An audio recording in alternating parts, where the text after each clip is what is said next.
A woman accidentally knocked over a glass of water, and suddenly realized she could hear again. Years ago, she had nearly bled out during a complicated labor, which left her temporarily deaf. Now, out of nowhere, her hearing had come back. Overjoyed, she couldn't wait to share the news with her son. But instead of celebrating with her, he shoved her away. He turned to his phone, called out, "Mom," to whoever was on the other end, then turned around and tore into the woman, calling her a deaf mute who had no business being his mother. She was horrified. How could her own son be this cruel? Someone had to be pulling his strings. Sure enough, the woman on the other end of that call had been coaching him, telling the boy that if he wanted her to be his mom, he'd better do exactly what she said. So the son used sign language to ask the woman to go get him some milk. She didn't think twice about it and headed off to pour him a glass. That's when he shoved her down the stairs. She woke up in the hospital. Her son stood over her, full of apologies, swearing it was an accident. But her hearing was back now, and so was her ability to see right through him. She didn't believe a word of it. Her husband, standing nearby, urged her to let it go and not be upset with their son. He then stepped out to warm up her food. The son trailed after him, asking if he'd done something wrong.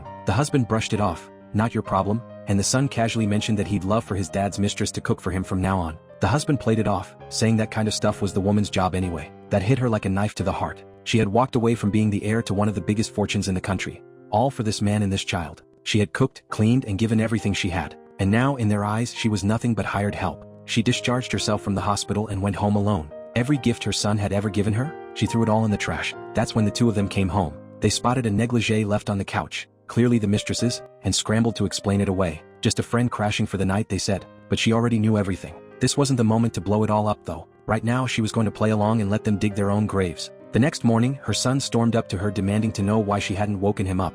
Now he was going to be late. She snapped back and told him to apologize. Her husband caught the tail end of it coming downstairs and immediately turned on her, accusing her of mistreating the boy. He announced he'd be hiring someone to take care of the kid. She knew exactly what that meant. He wanted to move his mistress in. She smiled and told him to go right ahead. Father and son walked out the door practically beaming. That same evening, the moment her husband got home from work, he told her the new tutor had arrived and asked her to come downstairs and meet her. She walked into the living room to find her son and the mistress laughing it up together. Her husband quickly shut it down, then introduced the woman to his wife with a straight face, claiming she was a private tutor he'd hired, fluent in several languages and sign language no less. The mistress put on a sweet, gracious act. The woman didn't bother playing along. She simply told her to go help her son with his homework. The boy lit up like Christmas morning. That night, her husband brought her some pills, told her they were vitamins. She saw right through it. She pretended to take them, and the second he left the room, she spit them out. Then she grabbed her phone and started documenting everything, hard proof of the affair.